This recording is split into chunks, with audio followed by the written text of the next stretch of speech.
Tout a commencé à l'été 2025, à une période où la plupart des étudiants font des projets d'avenir, rêvent de voyages et de nouvelles découvertes.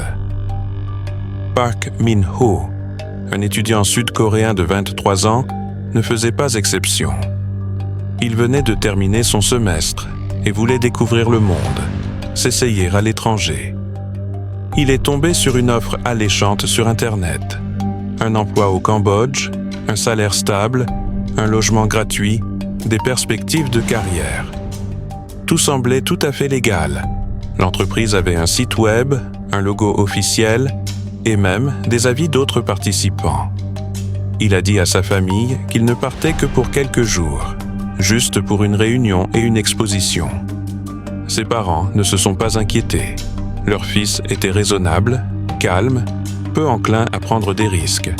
Il a promis d'appeler tous les jours. Mais au bout de 2 jours, le contact a été rompu. Au début, personne n'a paniqué. Dans un autre pays, il se peut que l'Internet ne fonctionne pas, que la carte SIM ne marche pas, ou que ce soit simplement de la fatigue. Mais une semaine plus tard, la mère a reçu un appel étrange. La voix, à l'autre bout du fil, parlait coréen avec un accent. Elle exigeait 50 millions de won et affirmait que le fils était en danger. L'homme a déclaré que si la famille ne transférait pas l'argent, il ne rentrerait pas à la maison. Effrayés, les parents ont immédiatement contacté la police et le ministère des Affaires étrangères. Mais entre les deux institutions, le tourbillon habituel a commencé. Demande, formalité, vérification. Le Cambodge est loin et chaque lettre prenait des jours. 10 jours après l'appel, le 8 août, des habitants de la province de Kampot ont signalé à la police qu'ils avaient trouvé une voiture abandonnée sur une route de campagne. À l'intérieur se trouvait le corps d'un jeune homme. Son visage était défiguré, ses mains et ses jambes couvertes d'ecchymoses. Plus tard, il s'est avéré qu'il s'agissait bien de Park Min-ho. La conclusion initiale de la police était froide et distante. La mort était due à une insuffisance cardiaque, mais le corps présentait des traces de torture, brûlures, écorchures, coupures, fractures. Tout indiquait une violence prolongée. Il était évident que le jeune homme n'était pas mort de mort naturelle. L'enquête a été ouverte et il est rapidement apparu que Park avait été victime d'un vaste réseau criminel, se livrant à la traite d'êtres humains et au travail forcé sous le couvert de offres d'emploi à l'étranger. Le fonctionnement de ces réseaux est simple. On propose à des jeunes un travail à distance ou un emploi dans le domaine du marketing, de l'informatique ou de la finance. On les convainc qu'il s'agit d'une activité légale, on leur fait signer des contrats et on leur paie le billet d'avion. Mais dès qu'ils arrivent au Cambodge, tout change. On leur confisque leur passeport, on leur coupe leur téléphone et on bloque leurs réseaux sociaux. Ils sont ensuite emmenés dans un complexe isolé où ils sont retenus captifs. Là, ils sont contraints de travailler dans des centres frauduleux. Ce sont des endroits où des milliers de crimes sont commis chaque jour à travers le monde. Appels provenant de fausses banques, envois de courriels de phishing, escroqueries liées à des investissements. Les personnes sont contraintes de participer à ces stratagèmes sous la menace de mort ou de torture. Un témoin survivant, qui se trouvait dans le même camp que Park, a raconté plus tard à la police qu'ils étaient contraints de travailler 16 à 18 heures par jour. Toute tentative de refus se soldait par des coups. Les gens étaient battus avec des barres métalliques, des pistolets électriques, privés d'eau et de nourriture. Il a déclaré que Park était calme, travailleur et qu'il espérait que tout cela prendrait fin. Il a essayé de convaincre les gardiens de le libérer, leur disant que sa famille paierait. Mais c'est précisément ce qui a alerté les criminels. Le jeune homme avait de l'argent. Ils ont commencé à le torturer, exigeant que sa famille paie une rançon. Lorsque l'état de Park est devenu critique, les surveillants ont décidé de le transporter dans une voiture afin de mettre en scène une mort subite. Il est décédé pendant le trajet et son corps a été abandonné sur une route déserte, comme s'il était mort de lui-même. La nouvelle du meurtre a bouleversé la Corée du Sud. Au début, personne ne pouvait y croire. Comment un étudiant parti avec un contrat légal s'était-il retrouvé entre les mains de criminels? Pourquoi personne n'était-il intervenu plus tôt? Le ministère des Affaires étrangères a envoyé une délégation d'urgence au Cambodge. Le président du pays a déclaré que la sécurité des citoyens à l'étranger serait désormais la priorité numéro 1. Des négociations tendues et accusatrices ont commencé entre les deux pays. La Corée du Sud a exigé une autopsie conjointe, soupçonnant les autorités locales de tenter de dissimuler les traces de torture. Parallèlement, il s'est avéré qu'il existait des centaines de cas similaires.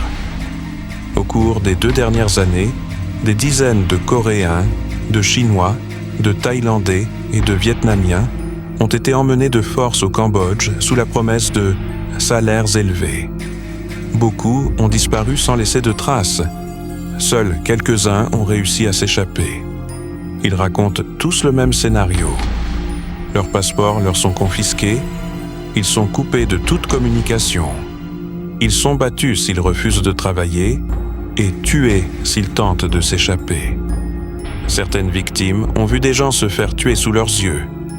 Les corps étaient emportés pendant la nuit et enterrés à proximité. Dans ces camps, personne ne sait combien de personnes sont réellement mortes. L'enquête a établi qu'une organisation criminelle internationale dirigée par des citoyens chinois était à l'origine de ce trafic. Ils créaient des sociétés fictives, louaient des locaux sous le couvert de centres d'appel, puis y recrutaient des étrangers. Formellement, tout ressemblait à un travail, mais en réalité, c'était une prison. 3 responsables présumés du camp où se trouvait Pak ont été arrêtés. Ils ont été accusés de meurtre, de violence et de fraude. Mais de nombreux suspects sont toujours en liberté, et certains centres continuent de fonctionner après avoir simplement changé d'adresse. Pendant ce temps, la famille de Pak a dû faire face à une nouvelle épreuve. Le corps de leur fils se trouvait toujours au Cambodge. Plus d'1 mois s'est écoulé, mais le processus de rapatriement a été retardé par des tracasseries administratives. Les parents qualifient cela de 2e meurtre. Ils disent que leur fils ne pourra pas reposer en paix tant qu'il ne sera pas rentré à la maison. Chaque jour, leur maison devient plus silencieuse. Sa tasse est toujours posée sur la table et dans sa chambre, ses cahiers ouverts où il notait ses projets pour l'automne. Chaque jour, sa mère entre dans sa chambre et range ses affaires, comme s'il allait revenir. Mais au-delà de cette famille, l'histoire de Chine est devenue le symbole d'un problème plus large. Le Cambodge est depuis longtemps le centre de camps de scams illégaux, des lieux où le trafic d'êtres humains prospère sous couvert d'activités commerciales. On y trouve non seulement des Asiatiques, mais aussi des Africains et des Européens de l'Est. Dans certains camps, 1 millier de personnes travaillent. Elles dorment dans des locaux communs, sous la surveillance constante des gardes. Toute tentative de fuite est punie par la torture. Par peur, rares sont ceux qui en parlent publiquement. Ce n'est qu'après la mort de Pak que beaucoup ont commencé à raconter leur histoire, dans l'espoir d'être enfin entendus. Les autorités sud-coréennes ont créé un groupe spécial pour lutter contre ce type de crimes à l'étranger. Au Cambodge, un centre de crise coréen a été ouvert, où les victimes peuvent se rendre. La police a commencé à surveiller les offres d'emploi et à bloquer les sites suspects. Mais l'ampleur du désastre est énorme. Un étudiant qui s'est échappé a raconté qu'il avait été attiré par une offre d'emploi dans le domaine des crypto-monnaies. Une fois sur place, on l'a forcé à appeler des gens pour leur proposer de faux investissements. Il a raconté avoir vu ceux qui n'y arrivaient pas se faire battre, voire tuer. Ils m'ont dit que si je m'enfuyais, ils trouveraient ma famille en Corée, a-t-il déclaré. Certaines victimes ont avoué par la suite avoir signé sous la contrainte des documents attestant qu'elles travaillaient volontairement. Ces documents étaient utilisés par les criminels pour se protéger de la police. Lorsque les médias ont commencé à parler de ces cas, il est apparu que de tels camps existaient non seulement au Cambodge, mais aussi en Birmanie, au Laos et aux Philippines. Les organisations internationales qualifient cela de nouvelles formes d'esclavage du XXIe siècle. Tout cela se déroule dans un contexte de corruption croissante. Selon les enquêteurs, certains fonctionnaires locaux recevaient des pots de vin pour fermer les yeux sur les activités de ces centres frauduleux. Ils faisaient semblant de ne rien voir alors que des milliers de personnes disparaissaient sans laisser de traces. Pendant que les autorités menaient des négociations, la société réclamait justice. Des étudiants sud-coréens sont descendus dans la rue avec des photos de Pak, exigeant que son corps soit rapatrié et que les coupables soient punis. Le mouvement #JusticeForMinHo a vu le jour sur Internet. L'histoire de Pak a amené beaucoup de gens à réfléchir à la facilité avec laquelle on peut se laisser séduire par des promesses qui semblent trop belles pour être vraies. Après tout, il ne cherchait pas l'aventure. Il voulait simplement travailler honnêtement et aider sa famille. Il a été victime d'un système où la vie humaine vaut moins qu'un clic numérique. Peu à peu, de nouveaux détails ont été révélés. Il s'avère qu'avant sa mort, Pak a tenté de contacter ses amis. Des messages non envoyés ont été trouvés dans son téléphone. « Il ne me laisse pas partir. Si je ne donne pas de nouvelles, ce n'est pas de ma faute. » Un autre message contenait simplement le mot « ça fait mal », puis plus rien.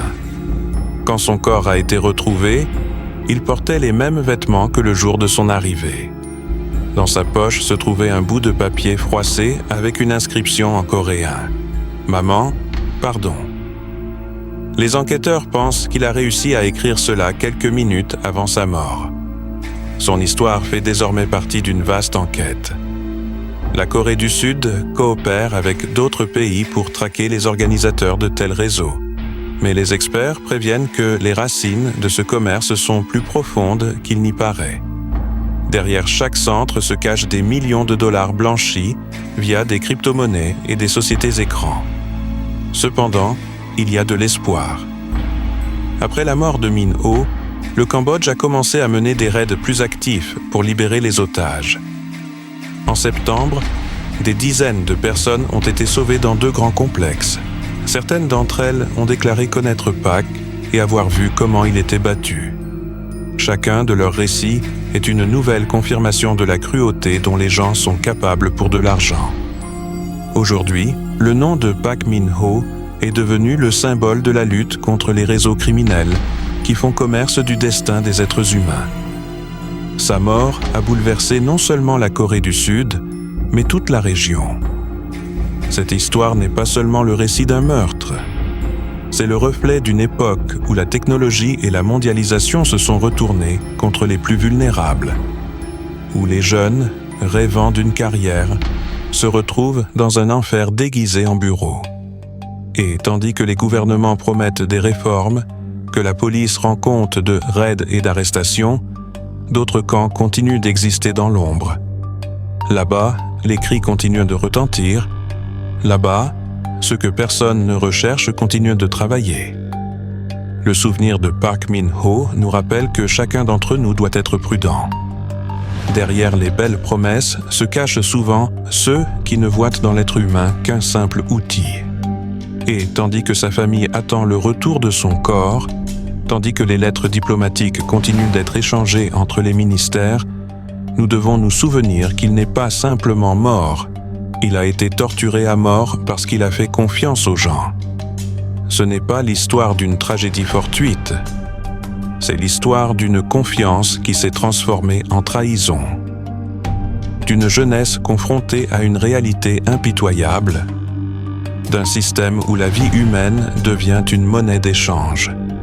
Et tandis que nous racontons cette histoire, il est important de se rappeler qu'ailleurs, en ce moment même, une autre personne suit peut-être le même chemin, lit la même annonce, croit aux mêmes promesses.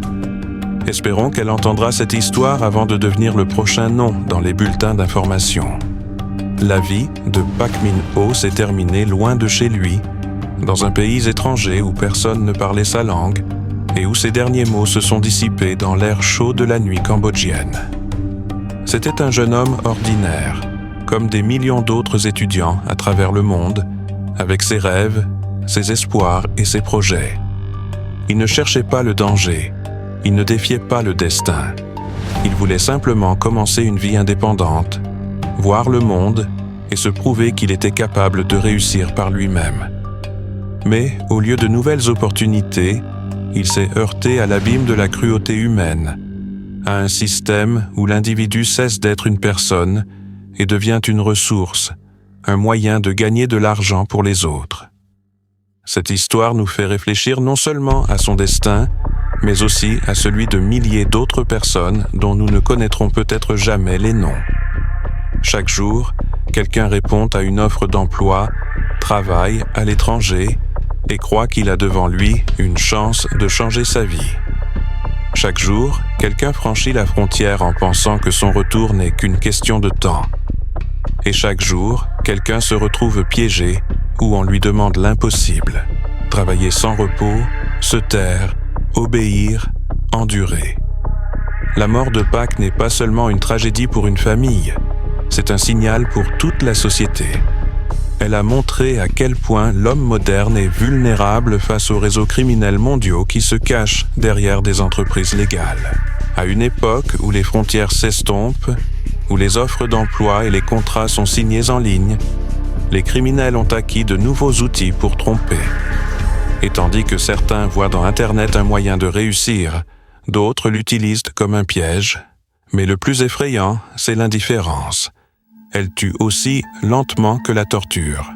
Lorsque les fonctionnaires se renvoient des documents pendant des semaines, lorsque les diplomates parlent de procédure, lorsque les policiers haussent les épaules en disant « ce n'est pas de notre ressort », tout cela est aussi une forme de violence.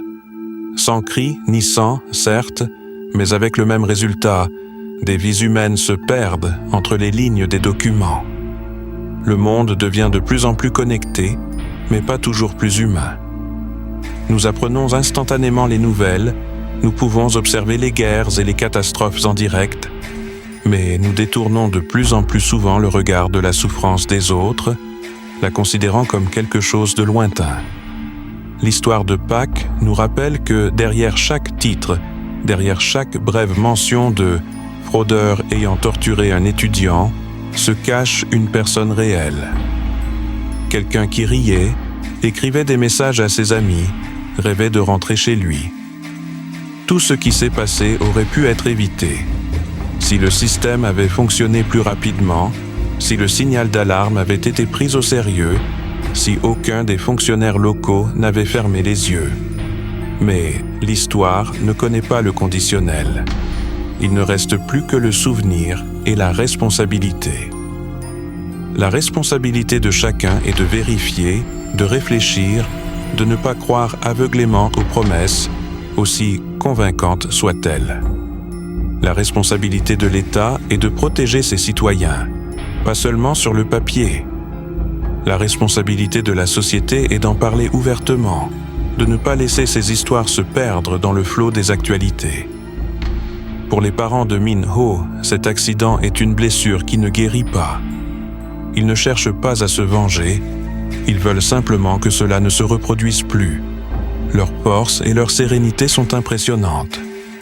Lors des funérailles, la mère a déclaré « Si la mort de mon fils permet de sauver ne serait-ce qu'une seule personne, alors il ne sera pas mort en vain. » Ces mots ont fait le tour de la Corée.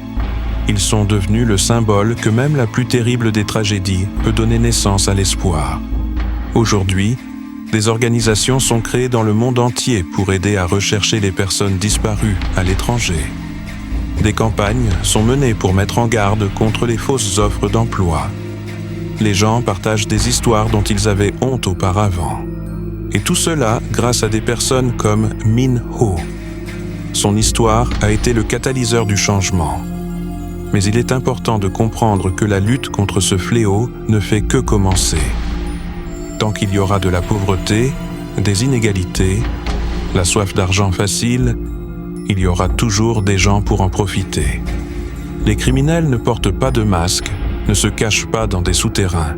Ils créent des sites web, font la promotion de emplois de rêve et utilisent un langage d'entreprise. Ils s'adaptent plus vite que les lois.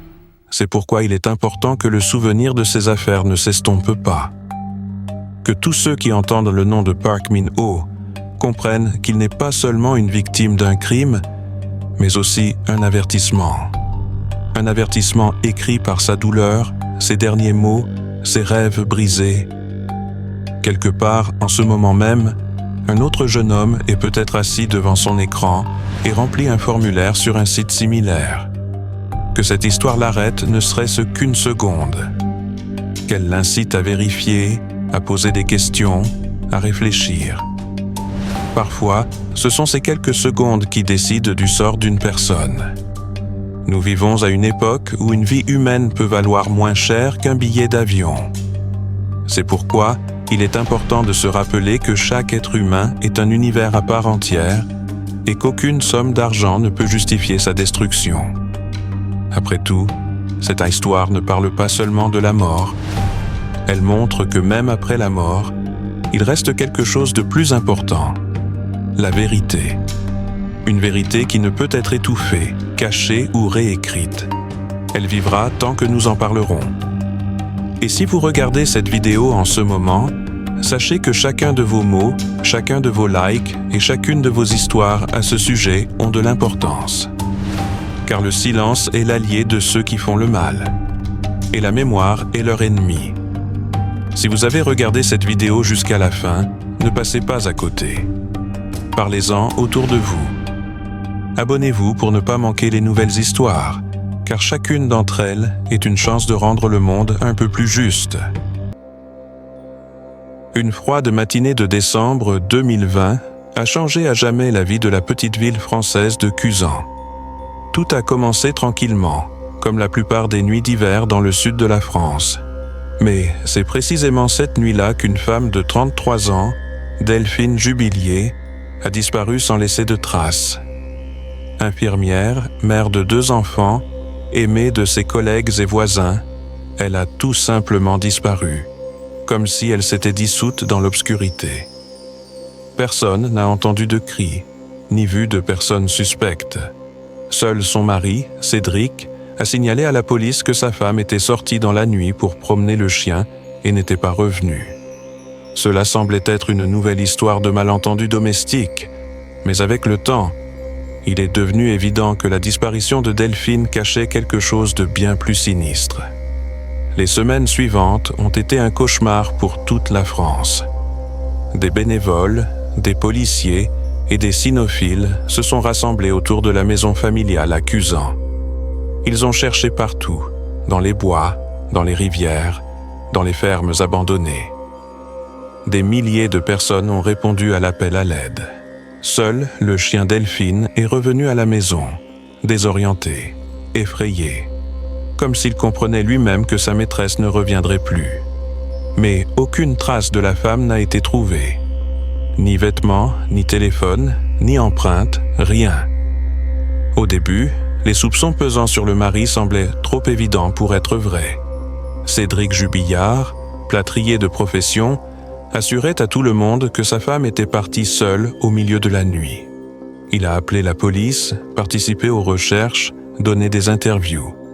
Mais plus l'enquête avançait, plus les détails de son récit commençaient à ne plus coller. Il disait avoir entendu sa femme sortir promener le chien, alors que la nuit était glaciale et que le vent soufflait si fort qu'il aurait été étrange de sortir de chez soi sans raison. De plus, le téléphone de Delphine s'était tu juste après minuit. Pas un seul appel, pas un seul message. Les amis et collègues de Delphine se souvenaient que peu avant sa disparition, la femme était déprimée. Elle s'apprêtait à demander le divorce. Leur relation avec Cédric battait de l'aile depuis longtemps. Il était jaloux, en colère que sa femme consacre trop de temps à son travail et à ses enfants. La tension régnait dans leur maison et, selon les voisins, on entendait souvent des disputes ces derniers temps. Delphine disait à ses amis qu'elle ne se sentait plus en sécurité auprès de son mari. Elle rêvait de commencer une nouvelle vie, peut-être avec un autre homme qu'elle avait rencontré sur Internet.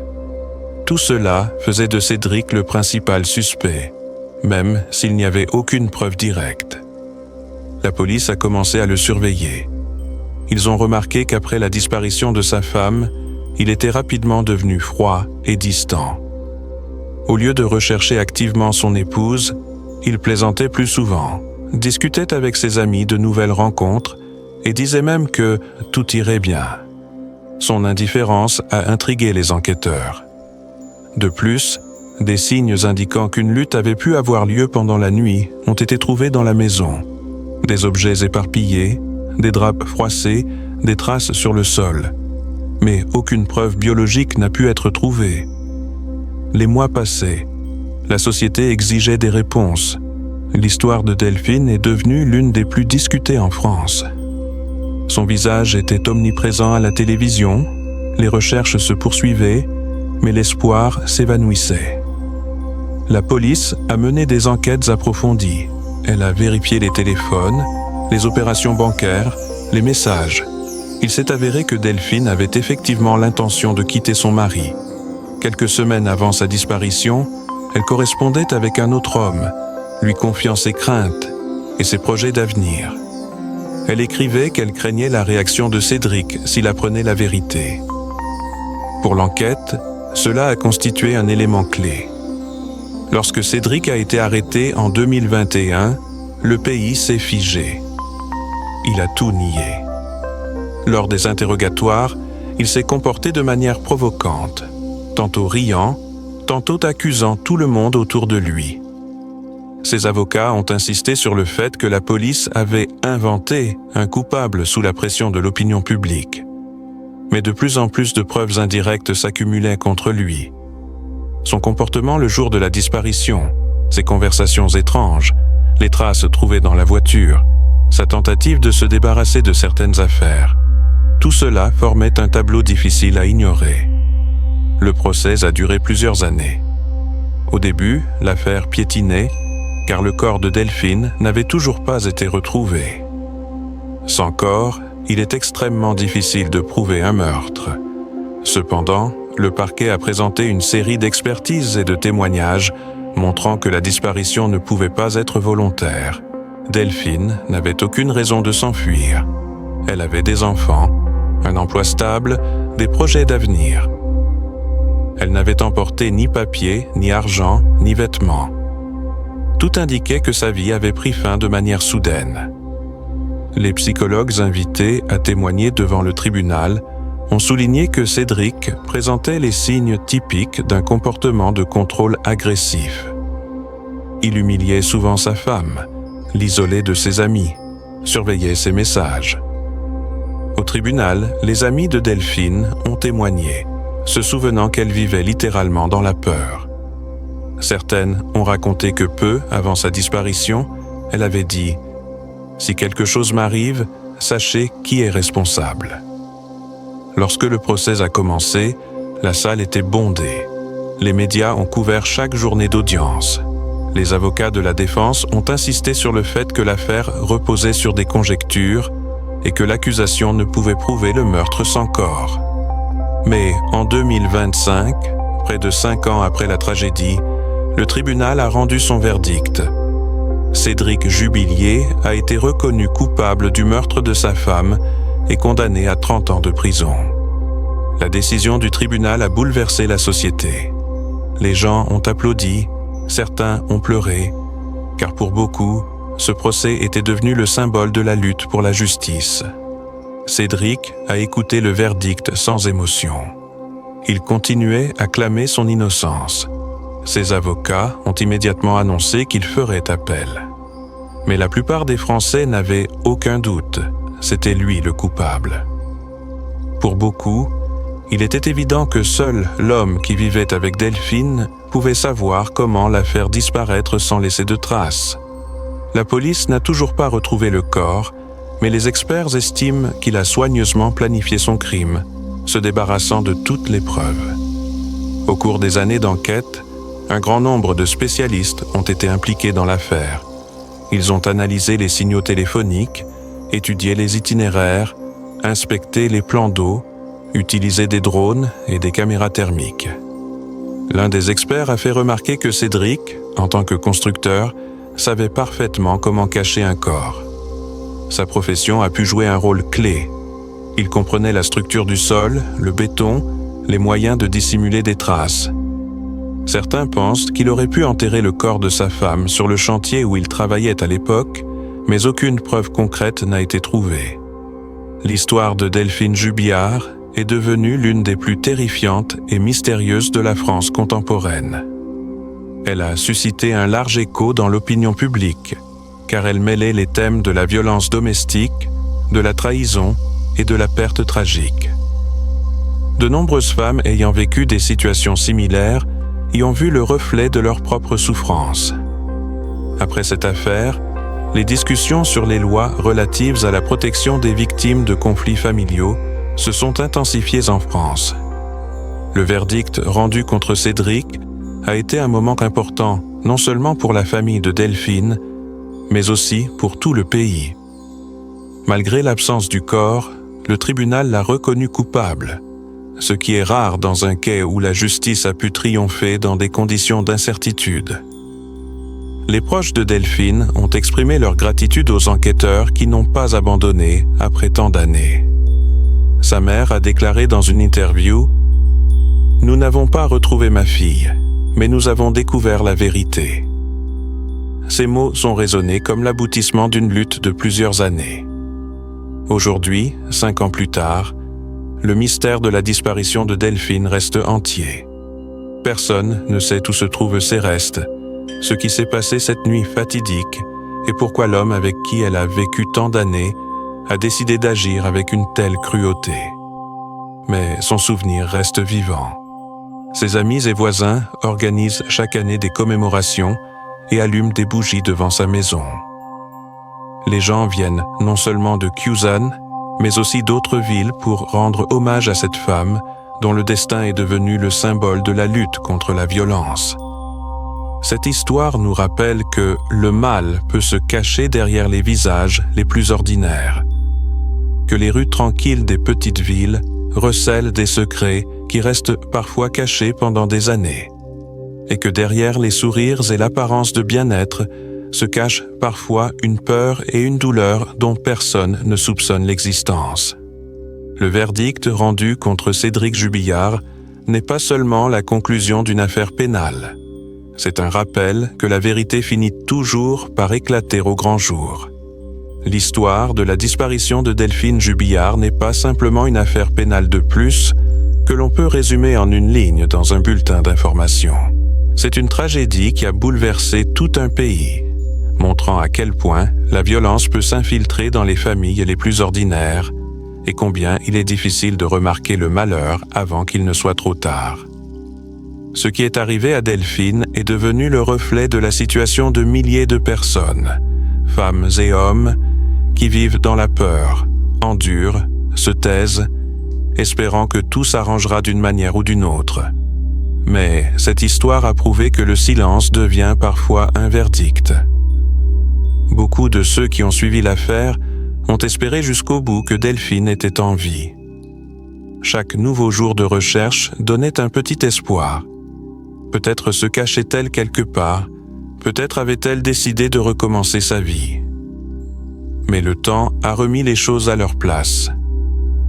Et même si le corps n'a jamais été retrouvé, la vérité a fini par éclater au grand jour. Des années d'enquête, des centaines d'expertises, des dizaines d'interrogatoires, tout cela s'est assemblé en une terrible mosaïque qui a permis de comprendre que Delphine n'avait pas pu disparaître comme ça. La condamnation de Cédric Jubillard est devenue le symbole d'une justice qui faisait tant défaut. Car combien de fois les crimes sont-ils commis là où on s'y attend le moins, dans les maisons, derrière des portes closes, sous le couvert de l'amour et de la vie quotidienne. Cette affaire a montré que même sans corps, même sans preuve directe, il est possible d'obtenir la vérité si des personnes prêtes à se battre jusqu'au bout s'emparent de l'affaire. Le tribunal n'a pas seulement puni le coupable, il a envoyé un signal important à la société. La violence, même cachée, ne restera pas impunie. Pour la famille de Delphine, ce verdict a été un soulagement amer. Sa mère, épuisée par des années d'attente, a déclaré « Maintenant, au moins, je sais que la justice existe. Mais derrière cela se cache une douleur qui ne disparaîtra jamais.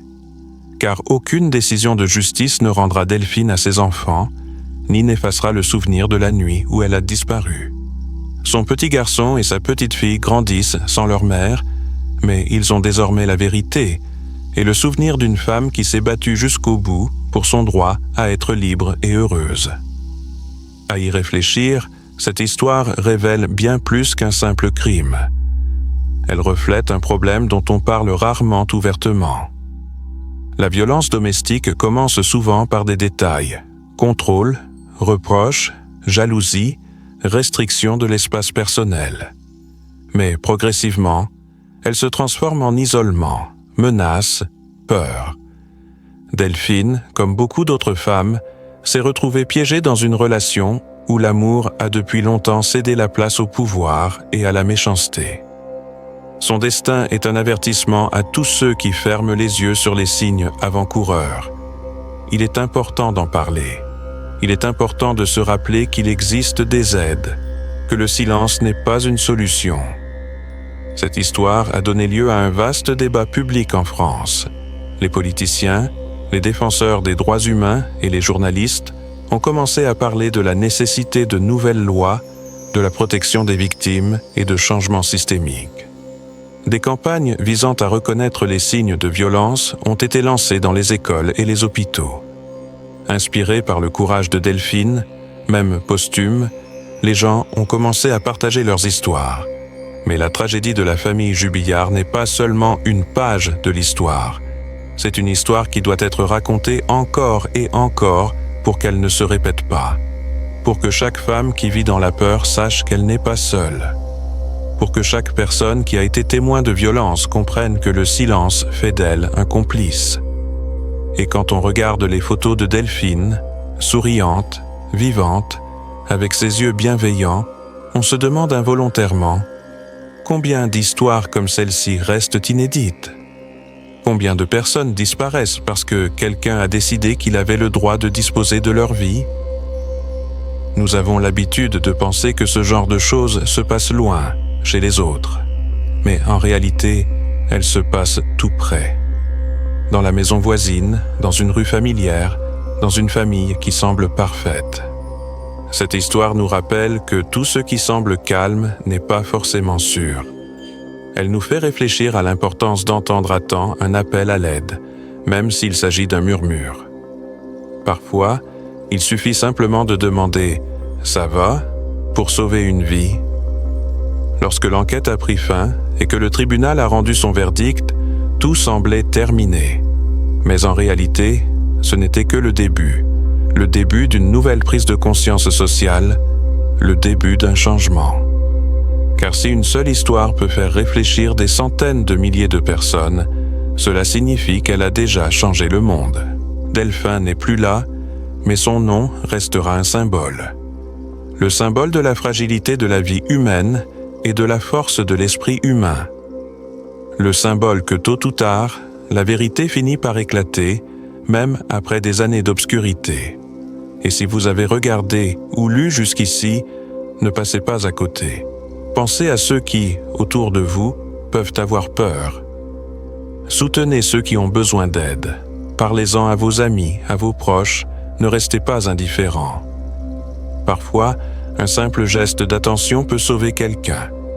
Et maintenant, si vous n'êtes pas indifférent à ce genre d'histoire, si vous voulez que ces affaires ne tombent pas dans l'oubli, abonnez-vous à la chaîne. Vous y trouverez des articles qui rappellent que la vérité est importante, qu'il ne faut pas se taire face au mal. S'abonner, ce n'est pas simplement cliquer sur un bouton, c'est apporter votre soutien à une cause qui aide à préserver la mémoire des personnes victimes de violences et d'injustice. Écrivez dans les commentaires ce que vous pensez de cette affaire. Pensez-vous que le verdict est juste? Ou pensez-vous qu'il est impossible de prouver la culpabilité sans le corps? Votre opinion est importante. Ce sont précisément les discussions et les échanges de points de vue qui aident la société à aller de l'avant. Partagez vos pensées, vos émotions. Ne laissez pas l'histoire de Delphine Jubaillard tomber dans l'oubli. Chaque commentaire, chaque mot de soutien est un pas vers la prévention de telles tragédies. Pour qu'aucune femme, aucun être humain ne disparaisse sans laisser de traces à cause de la méchanceté ou de la peur de quelqu'un.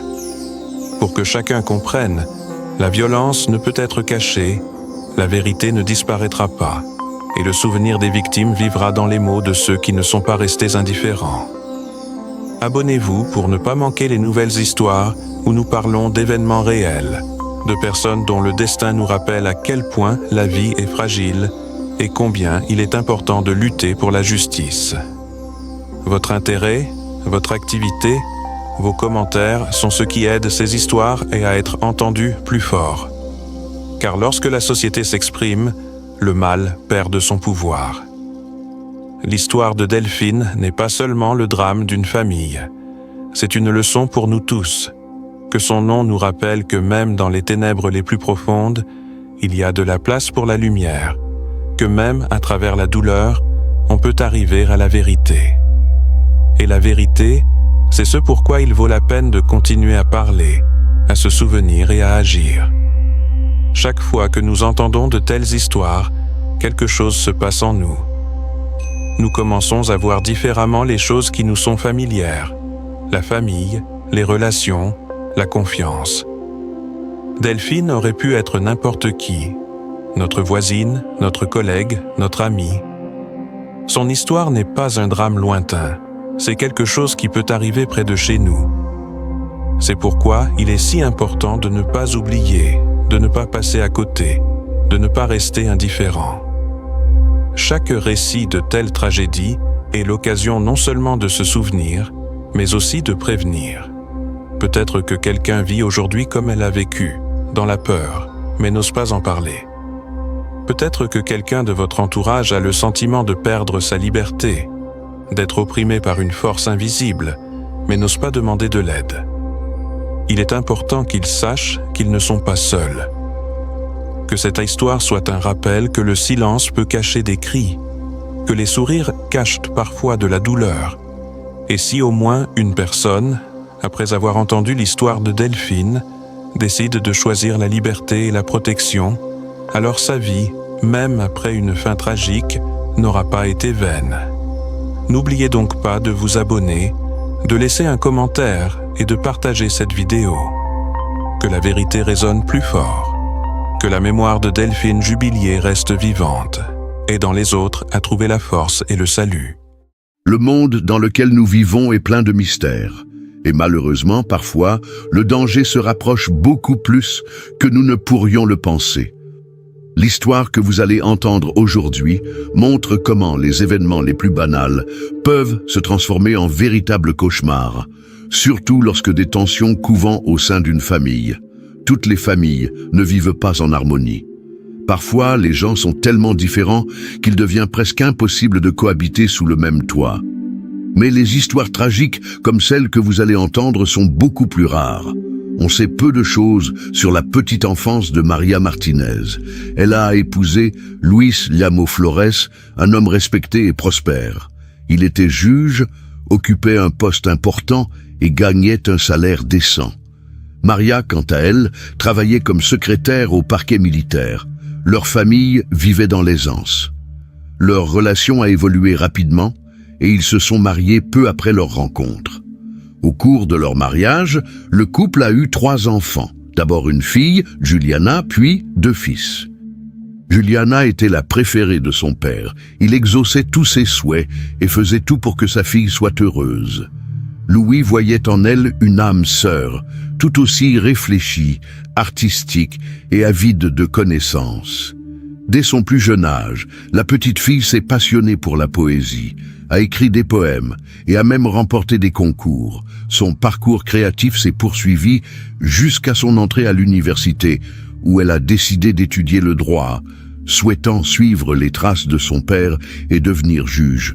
Elle a suivi ses études à l'université du Sacré-Cœur, dans sa ville natale de Lima, dans le quartier de San Juan de Miraflores.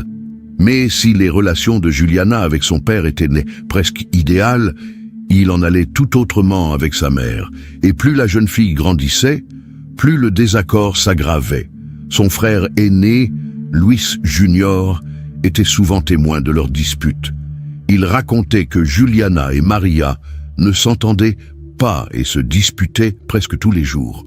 La jeune fille reprochait à sa mère d'être trop critique, tandis que celle-ci, à son tour, n'approuvait ni les choix vestimentaires de sa fille, ni ses amis, ni son mode de vie.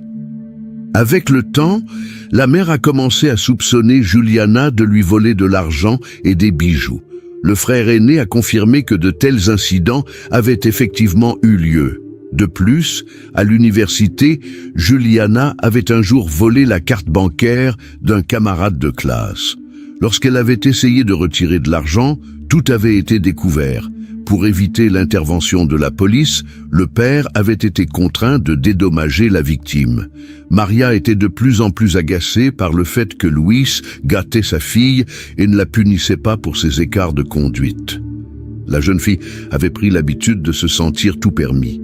Elle reprochait même à sa mère de ne pas avoir terminé ses études universitaires, la traitant de simple secrétaire.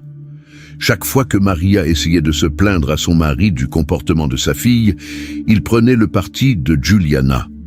Les voisins avaient remarqué depuis longtemps qu'il y avait des tensions dans cette maison. Les gens entendaient souvent des cris, mais ils voyaient aussi que Juliana se comportait différemment selon les personnes.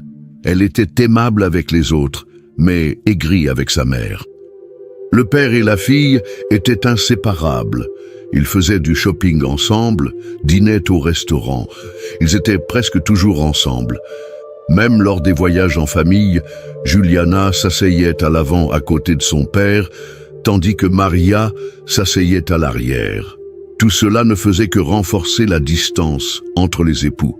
Maria se rapprochait de plus en plus de ses fils, essayant de leur donner ce qui lui manquait dans son mariage. Cela a continué ainsi jusqu'en mars 2005. Ce samedi 26 mars, Luis père est parti en voyage d'affaires en Argentine, emmenant avec lui son fils cadet. Seuls Maria, Juliana et leur fils aîné sont restés à la maison. Selon ce dernier, Juliana a de nouveau pris les bijoux de sa mère et a quitté la maison. Elle n'est revenue que tard dans la nuit, ivre, sans clé, frappant à la porte et criant pour qu'on la laisse entrer. Son frère était convaincu qu'elle le faisait exprès pour énerver sa mère. Le lendemain, Juliana, comme si de rien n'était, a demandé à sa mère de l'argent pour le déjeuner et les transports, et elle l'a obtenu. Plus tard, Maria a parlé au téléphone avec son mari et lui a dit que Juliana était partie étudier. Mais Luis savait que sa fille n'avait pas cours ce jour-là. Comprenant qu'elle avait de nouveau été trompée, Maria s'est mise en colère. Le lendemain, le 28 mars, Maria et son fils aîné se sont rendus au magasin pour acheter tout le nécessaire pour les études du jeune homme, qui venait d'être admis à l'université. Cependant, à la caisse, Maria s'est aperçue que sa carte bancaire avait disparu. Elle a pensé qu'elle l'avait peut-être laissée à la maison. Mais elle a dit à voix haute, « Si c'est encore Juliana, elle le regrettera. » À 14h30, Luis Junior est parti faire du skateboard avec ses amis. Il a embrassé sa mère pour lui dire au revoir, sans se douter qu'il ne la reverrait plus jamais. Quand il rentra chez lui le soir, seule Juliana était là. Elle semblait déconcertée, comme si elle ne s'attendait pas à le voir revenir si tôt. Son frère remarqua qu'elle buvait du soda, alors qu'elle surveillait strictement son alimentation ces derniers temps. Elle ignora ses questions et il repartit. De retour vers 23h, Louis découvrit que la porte était fermée de l'intérieur. Il frappa, appela, mais personne ne répondit. Quelques minutes plus tard, Juliana ouvrit la porte, vêtue uniquement d'une serviette. Elle passa devant lui sans un mot, sans expliquer ce qui se passait. Le garçon se rendit dans la cuisine, puis se mit à chercher sa mère, mais elle était introuvable. Il l'appela, entra dans les chambres, mais en vain. Il s'approcha alors de la porte de la salle de bain des invités. Elle était fermée à clé et la lumière à l'intérieur était éteinte. Cela lui sembla étrange. Il y avait une petite fenêtre dans cette pièce. Louis monta sur une chaise et regarda à l'intérieur. Dans l'obscurité, il distingua une silhouette qui ressemblait à un corps allongé. Le garçon, remarquant que quelque chose n'allait pas, cria de panique et appela sa sœur, essayant de comprendre ce qui se passait dans la salle de bain des invités. Il demanda à Juliana qui se trouvait à l'intérieur, leur mère ou peut-être la femme de ménage. La jeune fille haussa les épaules, feignant la surprise, et après avoir jeté un coup d'œil par la petite fenêtre, répondit calmement qu'elle ne reconnaissait pas la personne allongée sur le sol. Louis essaya de forcer la porte, mais elle ne céda pas. Il courut alors chercher son voisin et appela la police. Avec l'aide des agents qui arrivèrent, ils enfoncèrent la porte. Ce qu'ils virent à l'intérieur les choqua tous. Maria Martinez gisait sur le sol, face contre terre, dans une mare de sang. À côté d'elle se trouvaient des lunettes brisées et le manche d'un couteau sans lame. Tout indiquait un meurtre brutal. La femme se vidait de son sang et apparemment, personne n'avait même essayé de lui venir en aide. Malgré cette scène horrible, Juliana restait parfaitement calme et ne montrait aucun signe d'émotion. Louis comprit immédiatement qu'elle était la dernière personne à avoir vu leur mère vivante. La jeune fille fut emmenée au poste de police pour être interrogée. Là, elle raconta sans émotion particulière qu'à son retour de promenade, elle s'était à nouveau disputée avec sa mère. Au cours de la dispute, selon ses dires, Maria avait saisi un couteau et l'avait menacée.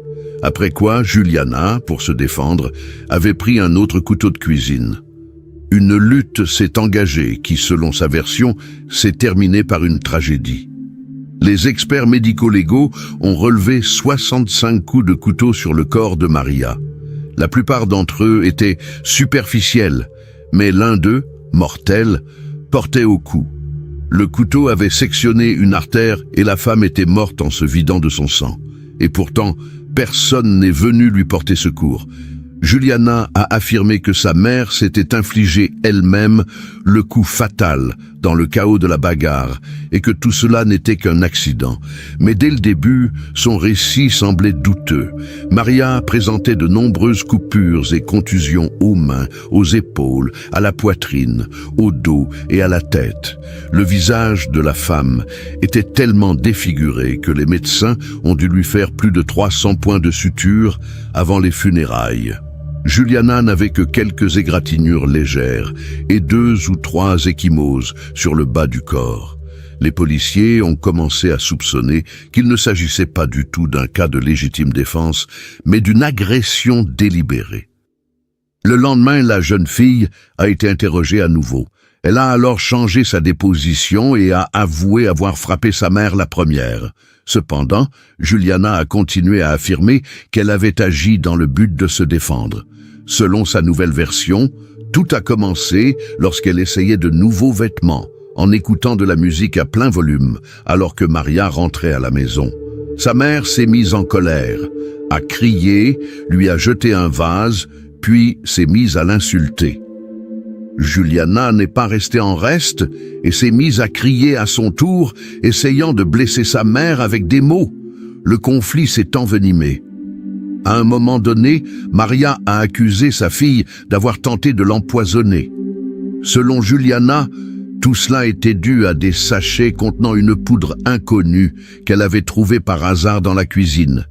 Il s'agissait en fait, comme on l'a découvert plus tard, de mort au rat. Louis, en rentrant à la maison avant le dîner, aurait surpris sa sœur en train de mélanger cette poudre à du soda. Elle a expliqué qu'il s'agissait d'une expérience. Plus tard, elle aurait tout renversé, mais sa mère a vu l'emballage et, prise de rage, a décidé que sa fille voulait vraiment l'empoisonner. Lorsque le conflit a atteint son paroxysme, Juliana s'est rendue dans la cuisine et a pris un couteau pour couper la pastèque. Sa mère l'a suivie en continuant à crier. Juliana, dans un accès de colère, a planté le couteau dans la table et a crié pour qu'elle se taise. Mais Maria ne s'est pas arrêtée. La jeune fille a alors saisi un couteau et l'a brandi pour intimider sa mère, comme elle l'a dit. La femme a également pris un couteau et s'est jetée sur sa fille. Elles se sont battues, ont été projetées contre le mur et ont accidentellement éteint la lumière. La musique jouait toujours fort, mais les voisins n'ont rien entendu à cause du bruit. Quand tout fut terminé et que Juliana reprit ses esprits, elle alluma la lumière et vit sa mère gisant sur le sol couverte de sang, un couteau planté dans le cou. Mais au lieu d'appeler l'ambulance ou la police, la jeune fille transporta le corps dans la salle de bain et rangea la cuisine. Après cet aveu, Juliana a été envoyée passer un examen psychiatrique. De plus, on voulait également examiner Maria à titre posthume. On pensait que la femme avait pu provoquer l'agression ou même se suicider. Cette idée a provoqué un tollé général. Les médias ont écrit que Maria aurait perdu la raison et aurait attaqué sa fille. Louis était furieux. Il a nié toute allusion à des troubles mentaux chez leur mère. De plus, il affirmait que Juliana essayait délibérément de rejeter la faute sur la défunte, profitant du fait qu'elle ne pouvait plus se défendre. Il affirmait que c'était sa sœur qui avait commencé la dispute et qui avait attaqué. L'avis de l'expert a jeté de l'huile sur le feu. Selon lui, il était impossible de déterminer avec une certitude absolue qui avait porté le coup fatal. Cela a donné à Juliana une raison de changer à nouveau sa version. Elle affirmait désormais que sa mère avait décidé de mettre fin à ses jours et s'était tranché la gorge elle-même. Louis était catégoriquement en désaccord avec cela. Il a continué à se battre pour la justice, prouvant que derrière cette tragédie se cachait non pas une mère désespérée, mais une fille menteuse. Le corps de Maria présentait 65 coups de couteau. Une telle cruauté ne pouvait s'expliquer ni par une tentative d'autodéfense, ni a fortiori par un suicide. Louis, son fils, a vu le corps de sa mère de ses propres yeux. Il était tellement mutilé qu'on aurait dit qu'il avait été attaqué par des bêtes sauvages. Et ce qui l'a le plus bouleversé, ce n'est pas seulement l'image de la violence, mais aussi le comportement de Juliana. Elle n'a pas appelé la police, n'a pas essayé de prodiguer les premiers soins, mais a simplement traîné le corps dans la salle de bain et s'est assise pour attendre son frère. Un tel comportement a suscité de sérieux doutes quant au caractère accidentel de la tragédie. Louis était particulièrement indigné que la plupart des membres de sa famille, en particulier du côté de son père, aient pris le parti de sa sœur, comme pour justifier son acte. Il lui était difficile de voir qu'au moment d'une telle douleur, ses proches se rassemblaient non pas autour de la mémoire de leur mère décédée, mais autour de son meurtrier. Ces circonstances l'ont éloigné de sa famille dès la période de l'enquête. Son père soutenait particulièrement activement Juliane. Même son jeune frère, qui n'avait alors que 12 ans, croyait que sa sœur s'était simplement défendue. Louis était convaincu que son père pardonnait à nouveau tout à sa fille, comme il l'avait fait auparavant. De manière inattendue, les voisins ont également commencé à manifester leur sympathie à Juliana. Beaucoup ont déclaré que Maria se comportait souvent de manière colérique et grossière, en particulier envers sa fille. À l'issue de l'examen psychiatrique, les médecins ont conclu que Juliana était responsable de ses actes et capable d'en assumer la responsabilité. Cependant, des particularités psychologiques ont été constatées chez elle. La plus frappante était son attachement malsain à son père, ce que l'on appelle en psychologie le complexe d'Électre. Sur fond de cette relation, une rivalité interne avec sa mère s'est développée. De plus, la jeune fille avait une personnalité hystérique prononcée. Elle avait tendance à exagérer, à être démonstrative sur le plan émotionnel et à essayer d'attirer l'attention sur elle par ses vêtements et son comportement. Tout cela a déclenché une vague de ragots et de publications dans lesquelles on discutait même d'une possible relation intime entre le père et la fille. Son frère aîné, Louis, était également souvent interrogé sur des sujets délicats. Il n'avait pas de relation étroite avec son père. Il évitait donc ce genre de conversation et se concentrait sur le souvenir de sa mère. Au cours de l'enquête, un manche de couteau sans lame a été trouvé dans la maison.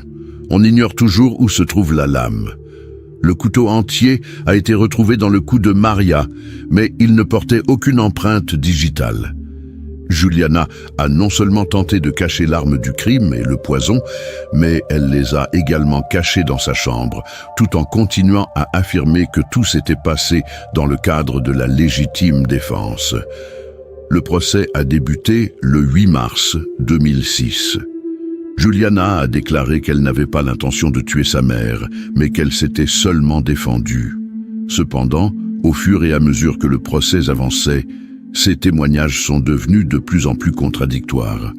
L'histoire du poison à rats était particulièrement confuse. Au début, la jeune fille a déclaré qu'il s'agissait d'une expérience avec du soda, puis elle a complètement nié son implication, bien que plusieurs paquets de poison aient été trouvés dans sa chambre. La défense a misé sur l'instabilité émotionnelle et les traumatismes causés par une relation difficile avec sa mère. Juliana a évoqué de nombreuses disputes, des insultes, le fait que sa mère lui jetait des objets et violait son intimité en lisant son journal intime. Elle a pleuré lors des audiences, semblait vulnérable, et ses avocats ont tenté d'atténuer la perception du crime. Cependant, l'autopsie a révélé que seule une des blessures, située au niveau du cou, était mortelle.